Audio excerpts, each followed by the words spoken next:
월가의 원전주들이 맨날 에너지를 이렇게 뿜어내고 있습니다. 이게 앞으로 시장의 큰 추세를 알리는 가장 강력한 신호다 이렇게 봐도 될까요? 뭐 지금까지도 강력했고 근데 최근 들어서 점점점 강해지고 있어요. 네. 사실 SMR이나 원전은 그냥 안 할 수 없는 시대 정신이라고 생각을 해요. 한국보다는 미국 쪽이 좀 낫지 않을까라는 게 지금 주가에서도 드러나고 있지 않습니까? 네. 미국 주식들의 상승률은 이제 굉장히 놀라운 상황이거든요. 선생님이 보시기에 좀 매력적인 기업이 또 따로 있는지. 변동성을 한번 견뎌보겠다고 하시는 분들은 좀 보시면 좋을 것 같고.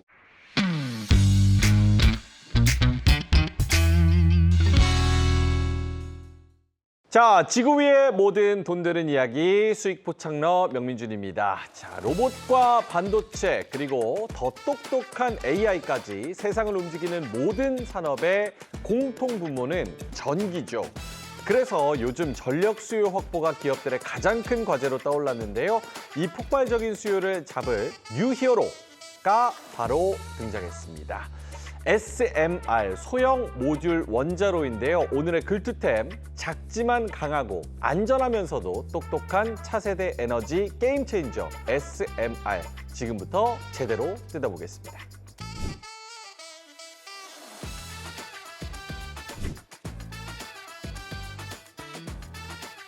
네, 최근 치솟는 전력 수요 속에서 차세대 에너지 해법으로 사랑받고 있는 SMR, 소형 모듈 원자로의 현재와 미래, 그리고 투자 기회까지 꼭 알아야 할 핵심 정보만 쏙쏙 짚어주실 전략가 돈쌤 정현두 소장님 나오셨습니다. 요즘 뭐 전력 수요, 요 얘기가 굉장히 많이 나오고 네. 우리나라 코스피 코스닥에서도 주식들이 이제 에너지 관련된 기업들이 완전히 그냥 주류로 쫙 치고 올라가고 있어요. 어때요? 실제로 사시면서 네. 뭐 눈에 보이지는 않지만 네. 내가 뭐 AI, GPT 이런 거 쓰면 전력 수요가 엄청 와 이건 진짜 전력 많이 들겠다 이런 거 좀 체감하세요? 일단 뭐 생활 속에서는 우리는 그냥 AI는 뭐 신기하게 대답을 해준다 이 정도인데, 근데 얘기를 많이 들어보니 이런 게 필요할 이런 서비스를 하려면 데이터 센터가 필요하다. 근데 데이터 센터라는 게 우리가 생각하는 단순한 서버 정도가 아니니까, 그러니까 인간의 지능은 뭐 밥이나 산소, 물 같은 게 필요하잖아요. 네. 근데 인공지능은 당연히 전기가 필요하니까. 전기가 필요하다. 그래서 뭐 우리 상반기 때 조방원 할 때 그 원이 원전이고, 원전. 그리고 뭐 그냥 흔히 피카츄 주식이라고 했죠. 피카츄 주식. 네, 전력주도 굉장히 강한 모습. 지금도 여전히 강한데 그런 거 보면 이제 확실히 전기에 대한 테마는 시대 정신이다라고 보는 거죠. 그래서인지 오클론은 300%, 뉴스케일 파워 100%, 나노 뉴클리어 에너지 50%. 제가 이 YTD로 올 한 해, 그러니까 1월 1일부터 지금까지 오른 상승률을 말씀을 드린 건데 월가의 원전주들이 맨날 에너지를 이렇게 뿜어내고 있습니다. 이게 앞으로 시장의 큰 추세를 알리는 가장 강력한 신호다 이렇게 봐도 될까요? 뭐 지금까지도 강력했고 근데 최근 들어서 점점점 강해지고 있어요. 네. 일단 표면적인 이유는 트럼프 대통령이 영국을 이제 국빈 방문을 했지 않습니까? 거기서 발표가 나온 게 하나 있는데 이제 영국하고 미국이 SMR에서 좀 협력을 하겠다라는 건데, 이런 원전 프로젝트라는 게 뭐 간단한 게 아니다 보니까 이제 승인 절차라든지 많은 절차들이 최소 3년에서 한 4년 정도 걸리거든요. 이걸 소위 말해서 패스트 트랙 한 2년 정도 안에서 속도를 한 2배로 그럼 2배로 한다면 지금 할 수 있는 것에 단순 계산해도 2배가 될 거니까. 그리고 지금 러시아 우크라이나 전쟁 이후로 에너지 때문에 유럽 같은 경우는 에너지 안보가 중심이 되고 있잖아요. 그럼 서양은 미국과 영국을 중심으로 해서 에너지 동맹으로 가는 게 아닌가 하는 것까지 되면서 지금 모멘텀이 하나 더 붙은 거잖아요. 원래부터도 좋았는데 네. 거기서 각도가 더 가팔라진 거죠. 어제 잠깐 쉬고 그 전까지는 뭐 하루에 30% 오르는 경우도 있고 한 10몇 프로 정도, 9% 정도의 급등은 지금은 뭐 따라가기가 무서울 정도로 상승하고 있죠. 아니 뭐 요 내용을 짚어보기 전에 네. 일단 처음 접하시는 분들은 네.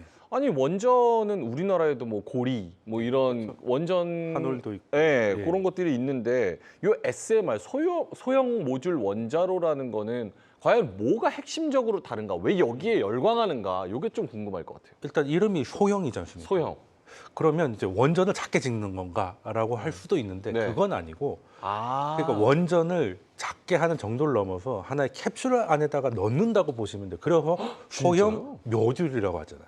오. 안에다가 넣어가지고 그 멀리서 보면 캡슐같이 생겼거든요. 네. 일단 원전이라고 하면 그 한 1000에서 1500 메가와트 정도 출력을 내줘야 소위 말하는 이제 원전이라고 네. 얘기하는데 작으니까 한 300 정도, 300 메가와트 정도를 하는 건데 왜 이렇게 작은 걸 하느냐? 네. 원전 짓기가 쉽지 않잖아요. 어. 미국도 마찬가지고 우리 동네에 원전 짓겠다면 환영하는 사람이 그렇게 많지 않을 거예요. 그럼요. 예, 그러니까 그리고 데이터 센터라는 게 여기도 있고 저기도 있고 하니까 음. 그 근처마다 다 지을 수가 없는 거잖아요. 그러니까 거기다가 작은 걸 연결해서 딱 아. 필요한 정도만큼 이 데이터 센터에는 뭐 예를 들어 1000이 필요하다. 네. 그러면 300짜리 한 3개 정도를 만들고 할 수 있으면 데이터 센터는 작업을 할 수 있는 것이죠. 예, 그렇게 되고 신재생을 하더라도 신재생은 뭐 태양이 안 진다든지 네. 바람이 덜 불거나 한 안정성이 떨어지잖아요. 이 부분을 좀 담보해 줄 수 있다 보니까 모든 걸 유기적으로 연결할 수 있는 거다 보니 지금은 곽강을 받을 수밖에 없는 기술인 거죠. 그러니까 뭐 쉽게 컨셉적으로 이해하면 그 아이언맨 여기 네. 가슴에 있는 그렇죠. 아크 원자로 그렇죠. 약간 이런 개념으로 예, 생각하면 그거는 극소량인 거예요. 아, 극소량인 예. 거고 그거보다는 이제 캡슐 형태로 크게. 우리가 익숙한 건 그 전쟁 영화 보면 그 핵항모라고 하지 않습니까? 아. 거기에도 핵 들어가니까. 에너지가 들어가니까. 아. 그건 SMR보다 조금 더 작아요. 한 리미츠급이 한 104와트, 104 메가와트 정도 되는데 그게 한 2개 정도 되니까 한 200 정도 되면 SMR로 포함을 시키거든요. 예. 기술은 조금 다른데 그런 개념이라고 보시면 됩니다. 알겠습니다.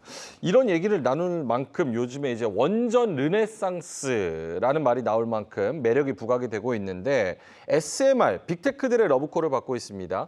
얼마 전에 이제 한국에 빌 게이츠 왔었었는데 직접 이제 테라파워라는 회사를 만들기도 했는데 왜 이 SMR을 우리가 앞으로 필요로 하느냐 이 부분에 대한 이유를 설명해 주신다면? 일단 앞으로는 AI 시대잖아요. 그 AI를 하지 않겠다는 거, 포기하겠다는 것은 이제 미래 산업을 포기하겠다는 거에 동의하다 보니까 AI를 하려면 할 수 있는 인프라를 깔아야 되는데 그래서 뭐 빌 게이츠도 테라파워를 한 것도 데이터 센터에 전기가 필요한 거예요. 네, 그래서 빌 게이츠의 약간 성향도 있다 보니까 거기는 신재생의 비율도 좀 제법 높은 편이고 샘 알트만 같은 경우도 지금 그 같이 투자를 하고 있지 않습니까? 그래서 빅테크 중에서 SMR이든 뭐든지 전기를 만들 수 있는 거에 관심 없는 빅테크는 없다고 보셔도 될 것 같습니다. 그러니까 AI가 기본이 되는 거예요. 앞으로 AI가 굉장히 많이 늘어날 것인데 여기에 인프라를 갖추는 데 있어서 네. SMR이 가장 효율적이고 합리적이다. 네, 그리고 뭐 신재생이나 뭐 많은 것들이 필요한데 네. 신재생은 아까 말씀드렸지만 안정성에서 좀 떨어져요. 음, 자연에서 만들어지다 보니까 자연을 통제할 수가 없잖아요. 그래서 태양열을 만들었는데 뭐 이례적으로 흐린 날씨가 계속된다든지 네. 바람이라는 것도 우리가 통제할 수가 없고 그러면 그 사이에 전기가 끊어지면 안 되잖아요. 그러면 SMR이 어느 정도 좀 받쳐주는 것만 하더라도 신재생을 쓰기 위해서라도 SMR이 꼭 필요한 상황이 된 것이고 그러면 빅테크들이 자신들이 지금 AI 칩도 만들고 막 개발을 하고 있지 않습니까? 네. 그럼 칩만 있어서 되는 게 아니기 때문에 전기가 있어야 데이터 센터가 돌아갈 수 있다. 실제 이게 상용화되는 기술력은 어떻게 돼요? 예를 들어서 뭐 우리나라 새 정부 들어가지고 에너지 인프라 굉장히 신경 많이 쓰고 있잖아요. 그래서 에너지 벨트 해가지고 이렇게 밑에 우리나라 국가 네, 뭐 고속도로도 고속도로로 만들겠다. 한다고 그렇게 얘기를 하는데 대통령이 얘기한 게 이게 SMR 상용화 되려면 그래도 몇 년 있어야 되지 않냐 좀 많이 이런 나왔죠. 얘기 했는데 러시아나 중국은 실제로 SMR 상용화에 이미 들어갔어요? 그러니까 상용화라고 할 수 있는 나라가 두 나라밖에 없어요. 현재. 이게 뭐 미국이나 이런 서방 세계가 앞서갈 것 같지만 SMR 부분에서 러시아가 압도적이고요. 2019년부터 압도적이에요? 2019년에 벌써 상용화를 했어요. 지금 뉴스케이 파워가 미국에서 가장 상용화에 근접했다는 회사도 2030년을 목표로 하고 있는데 그래서 지금 한 8년에서 10년 정도의 기술 격차가 있는 거 아니냐라는 네. 이제 분석은 좀 있긴 한데 일단 현실은 중국도 지금 하나가 23년부터 운영 중이고 그래요? 그리고 내년부터 하나가 더 추가가 될 거예요. 그럼 러시아는 이미 6년 전부터 운영을 하고 있으니까 이 부분에 있어서는 러시아와 중국이 상용화에 있어서는 좀 앞서 나가 있다.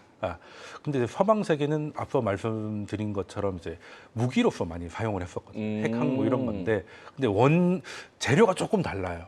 특히 이제 전쟁용은 은밀해야 되잖아요. 네네. 예, 그러니까 고농축 우라늄을 많이 써요. 네네. 근데 고농축 우라늄을 쓰면은 한 번 뭐 그 연료가 들어가면 20년, 30년 동안 교체 없이 사용할 수는 있는데 네. 그거를 핵 항모가 아니라 예를 들어 데이터 센터에 사람들이 살고 있는 근처에다가 놓으려면 많은 안전 기준 뭐 이런 것들이 필요할 거 아니겠습니까? 아. 그래서 좀 전홍축으로 SMR들을 많이 써요. 그래서 원료가 다르다 보니까 디젤 엔진하고 가솔린 엔진의 차이가 있는 것처럼 네. 약간 설계 변경 이런 것들이 좀 필요하거든요. 그래서 좀 시간이 좀 걸리는 상황이긴 합니다. 그래서 분명한 건 이제 그쪽이 좀 앞서 나가고 있고 우리는 사실 좀 쫓아가고 있는 상황이라고 봐야 돼요. 아니 얘네는 뭔데 이렇게 잘해요? 러시아는 뭔데 2019년에 벌써 뭐 시작을 러시아는 원래 핵 강국이기도 하고 네.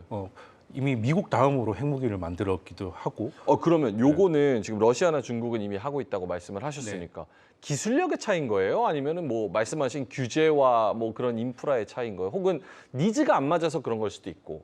총체적입니다. 아. 일단은 러시아는 원래부터 그쪽에 좀 강한 부분이 있었고 중국 같은 경우는 당이 해야겠다라고 하면 전 국가의 역량을 쏟아붓잖아요. 네. 근데 서방 세계는 지금 트럼프 대통령이 재집권하기 전까지만 하더라도 약간 신재생, 탈원전 맞아요. 이런 것들이 좀 많아서 좀 클린 에너지 그리고 탄소를 줄이자. 그리고 원전이 탄소는 안 나오는데 이게 클린 에너지냐 아니냐 가지고 몇 년을 좀 논쟁을 하고 하는 시간들이 최소 전 한 4, 5년 이상 보냈다고 생각을 해요. 좀 뒤쳐졌네요. IRA 그랬죠. 때문에. 네, 그랬는데 AI가 나오니까 어. 지금 신재생이든 뭐 아니면 화석 연료든 간에 전기만 만들 수 있다면 다 해야 되는 거 아니냐. 근데 신재생을 쓰기 위해서라도 안전성을 확보해야 되려면 소형 원전이 필요하다. 그러면 이제 SMR이 필요하다는 얘기가 최근 들어서 이제 탄력을 받은 거지. 그래서 약간 그 시간을 조금 낭비한 면이 없잖아 있어요. 서방 세계가. 괜히 신재생 하려고 했다가 사실은 네. 독일도 이제 몇 년 전부터 이제 풍력이나 이쪽으로 그랬죠. 신재생 했다가 결국은 다시 원전으로 복귀를 한 상황인 거고. 유럽은 이제 전쟁 때문에 22년에서 23년까지는 최대 한 10배 가까이 오르다 보니까 네.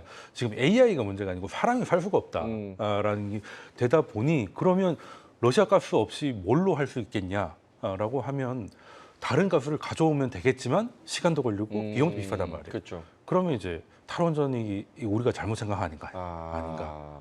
그러면 서방권은 약간 말씀하신 대로 조금 다른 거를 시도해본 측면에 도전은 해봤지만 네. 어떻게 보면 원전 기술로 쳤을 때는 좀 그렇죠. 시간을 많이 낭비했다라고 보면 되겠네요. 네, 약간 방황의 시간을 좀 가지기도 뭐 다른 가치에다가 중심을 좀 주기는 했었죠. 그게 신재생이 나쁘다는 건 아닌데 지금 갑자기 전력 수요가 AI 때문에 이렇게 폭발할 거라고는 예상을 못했던 거죠. 이게 정부 정책이랑도 많이 연관이 있다 보니까 어떻게 보면 세계가 좀 블록화되는 게 안보 측면에서도 그렇고 우리나라한테 어떻게 보면은 위기이지만 또 기회일 수도 있다는 생각이 많이 드네요.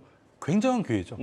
전 세계에서 뭐 상용화는 아직 못했지만 원전을 짓고 그리고 원전의 핵심인 원자로의 주기기부터 네네. 시작해서 뭐 주변 기자재 그리고 보조, 설계, 엔지니어링, 유지 보수 심지어 우리나라는 해체도 해봤어요. 그러니까 원전을 짓는 것부터 해체까지 모든 걸 할 수 있는 몇 안 되는 국가가 한국이거든요. 그러니까 상반기 때 조방원이 강한 데는 그만큼 이유가 있었다는 것이죠. 그래서 한국한테는 기회가 굉장히 많을 수밖에 없는데 하나의 고민은 미국 행정부가 의지를 드러내면서 네. 미국 원전주들이 최근 들어서 점점점 강해지고 있는데 우리나라 정부는 최근에 갑자기 정부가 바뀌었지 않습니까? 네.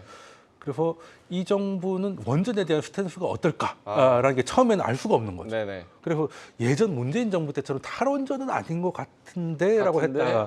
했다가 다시 또 탈원전을 할 것 같은 말씀을 또 하시니까 지금 스탠스는 명확하게 뭐예요? 추가로 더 안 짓는다가 마지막 이제 라인이었는데 그게 무슨 뜻으로 해석을 할 수 있는 거예요?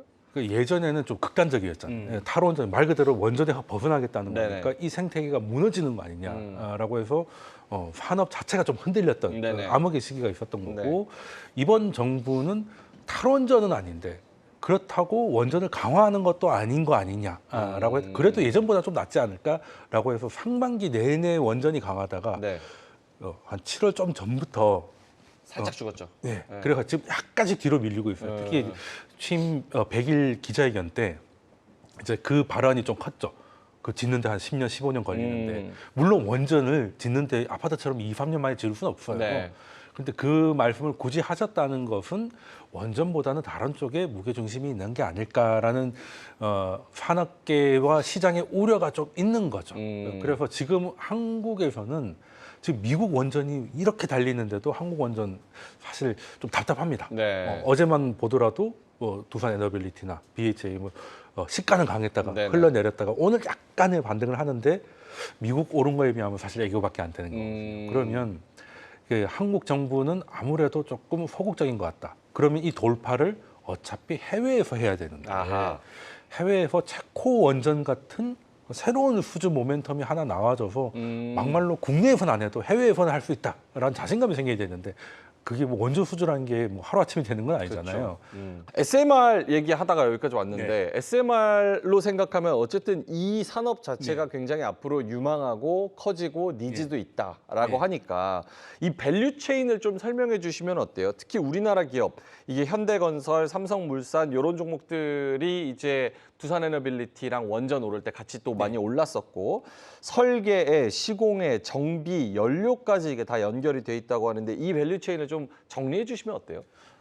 일단 대장주는 뭐 말할 것도 없이 두산 에너빌리티고 두산 에너빌리티를 어떻게 이해할 것이냐라고 보면 네. 그냥 원전계의 TSMC라고 보시면 됩니다. 특히 이제 원자로 주기기에 대해서 생산과 제작 능력이 있기 때문에 여기서는 가장 중요하니까 당연히 이제 대장주가 되는 것이고 그리고 이제 그 기자재. 조선도 뭐 기자재가 있고 자동차도 뭐 소부장이 있고 다 따로 있듯이 거기 BHA라든지 이런 것들도 있고요. 특히 뭐 우리 기술이라든가 금방 말씀 주신 거는 이제 설계와 엔지니어링 부분도 있고 네. 그리고 실제 우리 눈에 보이듯이 건설하는 부분에 있어서는 뭐 우리나라 원전 제일 많이 짓는 데가 이제 현대건설 아니겠습니까? 네. 게다가 현대건설은 이제 해체까지도 역할을 담당하게 됐으니까 건설 부분에선 현대건설이 가장 압도적이라 볼 수가 있겠고 그리고 뭐 대우건설이나 이런 데도 해외에서 다 프로젝트에 참여하고 있고 경험이 있기 때문에 네. 뭐 큰 문제는 없는데 우리는 이제 우라늄 관련이나 이제 원자재 관련은 사실 별로 없긴 해요. 우리가 뭐 우라늄 광산을 갖고 있는 업체들이 별로 없다 보니까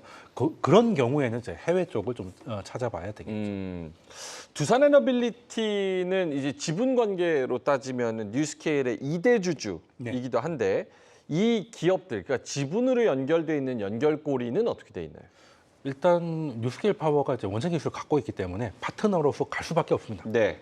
차라리 완전 인수를 했다면 그냥 우리 기술로 갈 수 있겠지만 그게 가능성이 한 2번 정도 있었다가 결국 이제 실패를 했지 않습니까? 그렇다면 이제 현재는 한 지분 투자를 해서 30% 정도 한 2차 정도 지분 투자를 해서 지금 그 정도의 지분을 확보를 하고 있는 걸로 알고 있는데 네. 이게 파트너로서 이제 같이 가고 있는 부분인 거죠. 어차피 떨어질 수가 없는 상황입니다. 뉴스케일 파워는 기술은 갖고 있는데 네. 생산 영향이 안 돼요. 네. 그럼 두산에너빌리티랑 해야죠. 예, 그러니까 또 두산에너빌리티는 만들 수는 있는데 그 레시피가 내게 아닌 거죠. 그러니까 둘은 어차피 같이 가야 되는 부분이라서 30%의 투자라는 게 그렇게 쉬운 게 아닌데 거기까지 온 것이고 뭐 다른 부분에 있어서도 뭐 지분 투자로 파트너식으로 가는 형태는 꽤 많이 있습니다. 근데 아까 설명해 주셨다시피 SMR 같은 경우는 이제 캡슐 형태로 되게 굉장히 작은 형태인데 두빌이 가지고 있는 그런 장점이 SMR에서도 많이 쓰일까 이러면 연결고리가 저 같은 일반인은 상상이 잘 안 되긴 하거든요. 일단은 이 기술적인 문제라 조금 어렵기는 한데 두산에너빌리티는 원래 예전에 두산중공업이었지 않습니까? 네. 거기서 가장 강점을 드러냈던 게 대형 터빈이에요. 그래서 지금 어떻게 보면 두산에너빌리티가 원전 혹은 SMR의 대장주로만 불리는데 거기만 특화된 건 아니고 엄밀히 말하면 TSMC를 뭘 잘하냐 물어보면 이건 저희는 뭐 잘하는 건 그냥 만들어 주는 거예요. 이거잖아요. 그러니까 설계를 누가 해오면 최신 공정으로 만들어 두는 걸 잘하는 거죠. 두산에너빌리티는 그런 역할이라고 보시면 돼요. 그러니까 터빈도 잘 만들고 SMR에 들어가는 그런 것들도 설계를 가져오면 만들어낼 수 있는 능력을 갖고 있기 때문에 전천후 약간 원전 전문가 이런 느낌으로 원전 생각하면 아니라도 다른 그 친환경에 있어서도 특히 풍력 같은 데도 터빈 큰 게 들어가지 않습니까? 그것도 두산중공업이 그때부터 가지고 있던 기술력이 있는 것이죠. 에너지 인프라 기업이라고 봐야 돼요. 알겠습니다. 그러면 투자 관점에서 생각을 하면 지금 돈쌤님이시면 한국보다는 미국 기업에 투자를 하는 게 낫다. 혹은 앞으로 정부가 이제 뭐 저기 코스피도 살리겠다, 코스닥도 뭐 1000이 돼야 된다, 뭐 이런 이야기를 하는 만큼 한국에도 굉장히 큰 기회가 있다. 어디에 투자를 하는 게 리스크 대비 리턴이 좀 높을까요? 사실 SMR이나 원전은 그냥 안 할 수 없는 시대 정신이라고 생각을 해요. 그래서 여기서는 기회는 분명히 있는데 근데 말씀드린 게 미국과 한국은 정부 스탠스 차이가 조금 있다. 미국은 지금 강하게 밀어붙이고 있고 한국은 좀 어정쩡해요. 어정쩡하니까 같은 값이면 이제 행정부가 이거는 민간에서 하는 게 아니라 개인들이 가가지고 원전을 사는 건 아니기 때문에 정부가 뭔가를 해야 되는 건데 정부의 의지가 굉장히 중요하다는 걸 보면 한국보다는 미국 쪽이 좀 낫지 않을까라는 게 지금 주가에서도 드러나고 있지 않습니까? 지금 같이 급등을 했다가 지금 한국 정부의 스탠스가 어느 정도 눈치를 챌 수 있는 상황이 되니까 일단 좀 기다리고 있는 그 과정에서 미국 주식들의 상승률은 이제 굉장히 놀라운 상황이거든요. 물론 지금 아무것도 없으신 분들은 미국 주식에 지금 들어가기에는 좀 쉽지 않을 수 있겠지만 저는 그래도 좀 길게 봤을 때는 한국은 해외 수주에서 새로운 모멘텀을 찾기 전까지는 미국 쪽을 조금 관심을 가지는 게 낫지 않을까 하는 생각을 하는데 굳이 한국 쪽을 하시겠다면 저는 이제 2개 정도로 두산에너빌리티하고 BHI 정도를 관심을 가지시면 좋지 않을까. 현대건설이 아니고. 저는 이제 아예 또 집중을 해서 해외 쪽으로 이제 나가려고 하면은 그쪽이 낫지 않을까 생각을 하고 있습니다. 국내로 본다면은 두빌이랑 BHI 정도고 그리고 미국 기업 쪽이 조금 더 전체적인 큰 파이로는 유리할 것 같다. 정부 수혜가 있을 것 같다. 설명을 좀 해주신다면 어때요? 그러니까 뉴스케일 파워, 오클로, 엑스에너지, 나노 뉴클리어 에너지 요게 이제 각각 어떤 매력이 있는지 혹은 제가 언급한 종목이 아니더라도 돈쌤님이 보시기에 좀 매력적인 기업이 따로 있는지. 일단 국내 원전의 두해빌이 이제 원탑이면 뭐 미국에서 골라라고 하면 뭐 저라면 이제 뉴스케일 파워를 고를 것 같습니다. 일단 결정적인 이유는 그래도 상용화에 가장 근접해 있는 기업이라고 봐야 돼요. 물론 23년 뭐 몇 년 전에 한번 시도를 했다가 좀 취소가 되긴 했지만 다시 이제 2030년을 목표로 달리고 있고 그리고 아직은 다들 목표지만 목표가 그래도 가장 가까이 있는 곳이 뉴스케일이고 그리고 투자자들의 정보 접근성도 사실 좀 높아요. 근데 문제는 그러다 보니까 변동성이 너무 커요. 지난 3년 동안 소위 말해서 이제 정보점 대비 반토막이 났던 게 한 3번 정도 있었던 걸로 기억을 하는데 그래서 이거는 쉽게 말해서 도파민 중독자가 아니면 이제 쉽게 투자할 수 있는 부분은 아니긴 한데 그래도 원전과 에너지가 시대 정신이기 때문에 변동성을 한번 견뎌보겠다고 하시는 분들은 이제 뉴스케일 파워를 좀 보시면 좋을 것 같고 미국은 또 상한가 하한가도 없잖아요. 그러니까 뭐 뉴스 하나에 뭐 20~30% 움직이는 거는 뭐 그게 또 즐기시는 분들은 오히려 지금 없으신 분들은 좀 빠지면 그런 것들을 좀 이용하셔도 될 것 같습니다. 미국 안에서도 다른 기업들을 지금 만들기에는 지금 얘기되는 기업들도 다 스타트업이에요. 나노 뭐 그 뉴클리어나 이런 데는 뉴스케일보다는 훨씬 더 스타트업거든요. 그러니까 기술 자체를 놓고 보면 더 좋아 보이는데 이 기술이 실제 현실에서 작동한다는 데이터는 굉장히 부족한. 그러니까 잘 되면 어마어마하게 잘 되겠지만 안 되면 그냥 아이디어 수준에서도 끝날 수도 있는 부분이기 때문에 어쨌든 미국도 마찬가지예요. 미국도 그래서 이 투자는 아무리 빨리 돼도 소위 말해서 재무제표 실적 지키려고 하면 지금부터 최소 6년은 아무리 빨려도 기다려야 돼. 2030년이 목표니까. 그럼 기대감이 부풀었다가 실망했다가 반복할 수밖에 없는 거는 인정하고 들어가야 돼요. 그래서 변동성은 인정을 해야 된다. 다른 종목들은요? 뭐 오클로 같은 경우는 조금 고농축을 좀 씁니다. 그래서 아무래도 고농축을 하면 아까 뭐 핵항목처럼 말씀드린 것처럼 안정적으로 쓸 수 있는데 문제는 SMR로 가는 이유가 고농축보다는 저농축을 해서 그래도 이제 원전보다는 좀 인허가나 주민동의나 이런 데가 좀 쉽게 하려고 하는 건데 여기에 고농축을 쓰면 역시 또 이것도 뭐 말이 SMR이지 원전하고 똑같은 거 아니냐 이런 얘기가 나올 수 있어요. 그렇기 때문에 좀 얘들도 쉽게 뭐 쉬운 건 어떻게 될지 인허가 문제라서 이건 전망의 부분이 아니거든요. 근데 인허가니까 정부의 의지가 중요한데 이거 미국 정부는 지금 행정명령으로 좀 얼마 전에도 50개 추가하라 뭐 이런 식으로 나왔으니까 지금 정부는 우호적이다. 그리고 미국은 땅이 넓으니까 주민들 없는 데를 잘 찾으면은 네. 좀 인하가 가능하지 않을까 해서 그래서 최근 또 오클로가 사실 뉴스케일보다 지금 뭐 각도는 더 활력도가, 네. 가파르고 연초 대비 340인가 뭐 이 정도 되는 것도 아마 그 정부 기대감에 좀 크지 않을까 하고 있고요. 뭐 나눔 콜리언은 이제 좀 전에 말씀드렸다시피 이 안에서도 약간 신생의 에너지 그 새로운 아이디어를 하고 있는데 스타트업이 갖고 있는 큰 꿈과 실망의 간극은 좀 클 수 있다. 그래서 웅장해지면 살 수는 있지만 비중을 크게 싣기에는 조금 부담스러울 수 있다.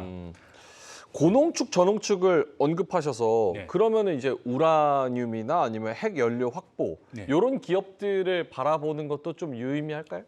그렇죠. 일단은 뭐 정유 화학이 잘 되면 뭐 그러면 산유국의 원유 가격도 올라가겠네요. 우리 전 세계 경기가 좋아지면 원유 가격 올라가니까 그렇죠. 거기에 투자할 수도 있는 거잖아요. 똑같은 개념인 거죠.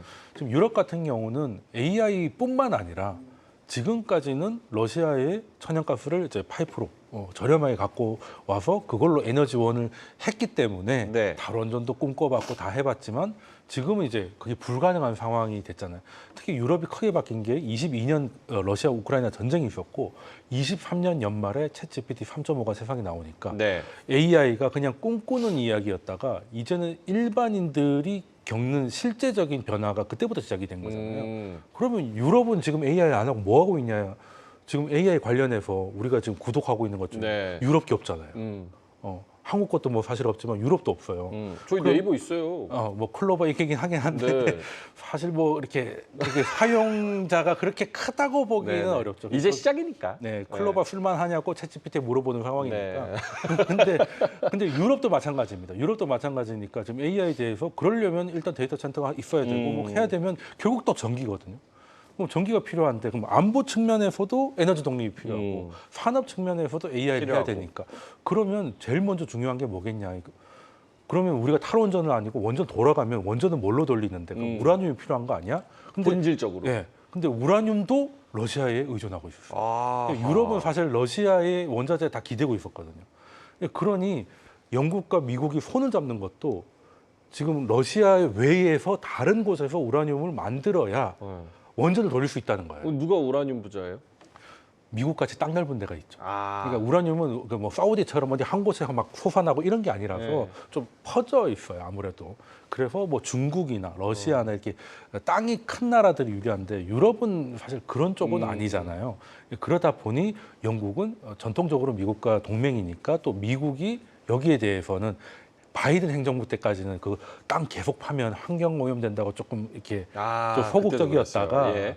이제는 있을 것 같으면 파봐라로 바뀌니까 그럼 우리도 같이 좀 하면 안 돼요라고 된 상황인 거죠. 그런 기업들이 있어요? 우라늄하고. 네, 꽤 많이 있긴 한데 우리 기업에서는 특히 이제 유럽에서는 웨스팅하우스 스웨덴 법인 정도 외에는 이름을 말씀드려도 처음 들어보는 데다 그럴 대일 거예요. 유럽 기업도 우리가 알고 있는 기업들이 아니다 보니 그럴 때 이제 ETF를 이용하시는 게 좋아요. 네. 직접 투자하기보다는 ETF처럼 이렇게 같이 이게 접근성이 뭉뚱이로. 너무 떨어져요. 유럽 증시의 뭐 리포트를 받아보기도 쉽지 않고 하다 보니까 네. 재무제표 하나 보는 것도 사실 쉽진 않거든요.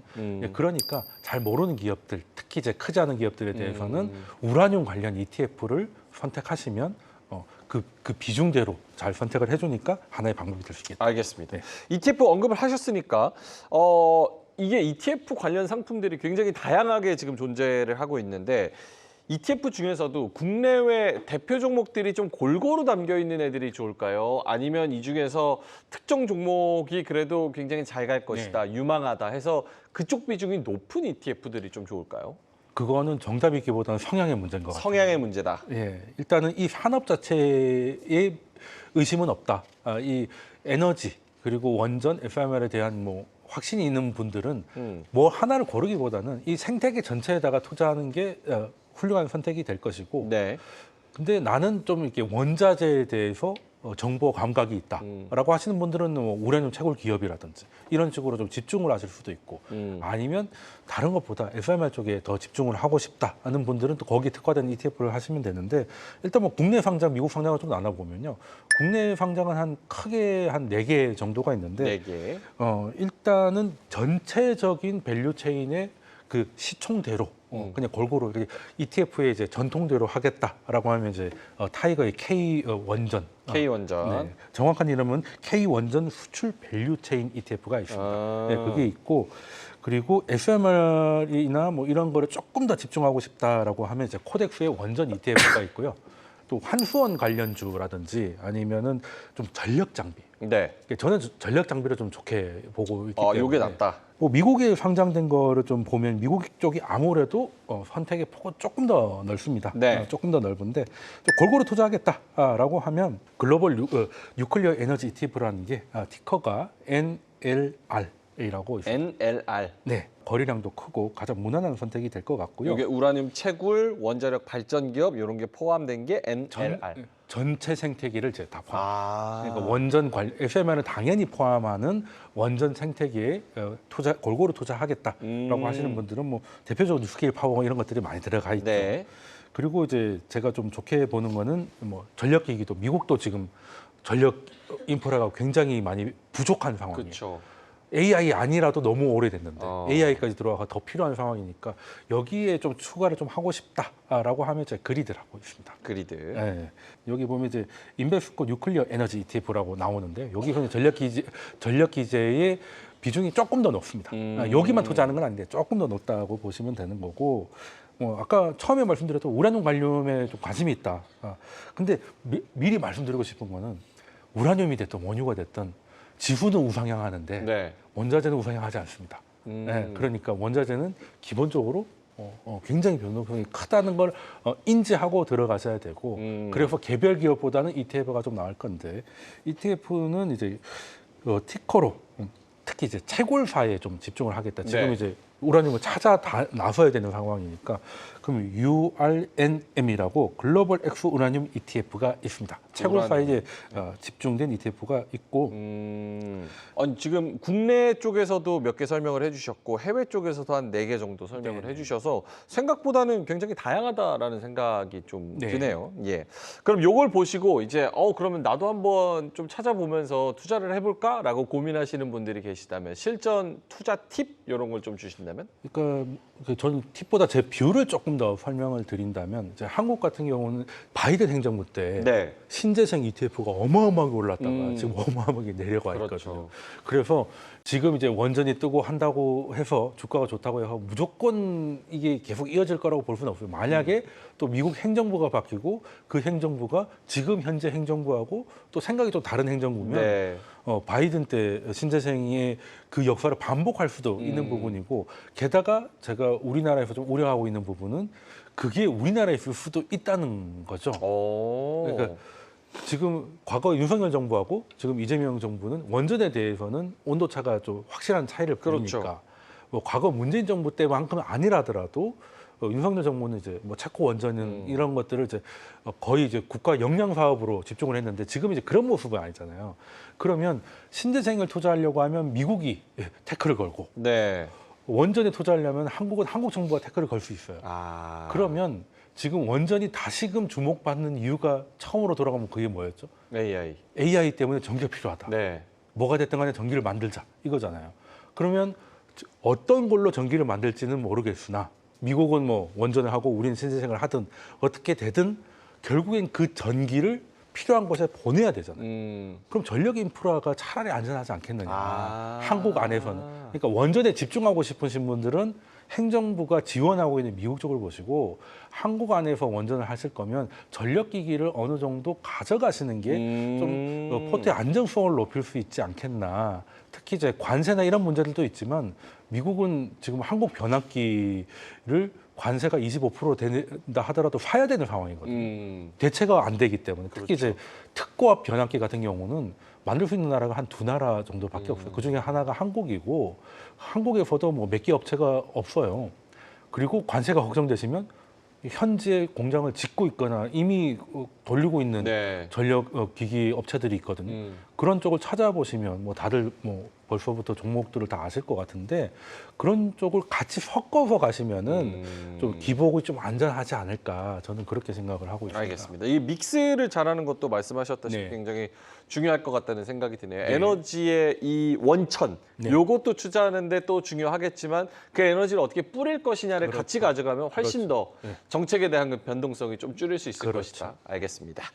네, 오늘 SMR 관련돼서 여러 가지 또 이야기를 해주셔서 요 정도로 마무리를 네. 하면은 좋을 것 같고요. 오늘 사실 처음 보시는 분들도 SMR이 이런 스토리들이 있구나. 그리고 이런 니즈가 있어서 올라가는 거구나. 나도 한번 관심 갖고 지켜봐야겠다. 이게 굉장히 큰 도움이 됐을 것 같습니다. 네, 일단 에너지는 시대 정신이기 때문에 네. 지금 당장 매수는 아니더라도 기회를 주면 꼭 공략해야 되는 포트에 어느 정도는 꼭 가져가야 되는 그 시대 정신이라고 저는 강조드리고 싶습니다. 네. 네, 글로벌 에너지 시장의 새로운 권력자 SMR, 작지만 강한 원전이라는 말처럼 SMR 앞으로 자산 시장에도 큰 변화를 불러올 것 같은데요. 오늘 함께한 이야기가 여러분의 투자 포트폴리오에도 든든한 에너지로 자리 잡기를 바라면서 여기서 마무리하겠습니다. SMR의 성장 사이클부터 기업별 매력도 그리고 ETF 전략까지 꽉 채워서 알차게 풀어주신 돈쌤 정현두 소장님이었습니다. 고맙습니다. 네, 감사합니다.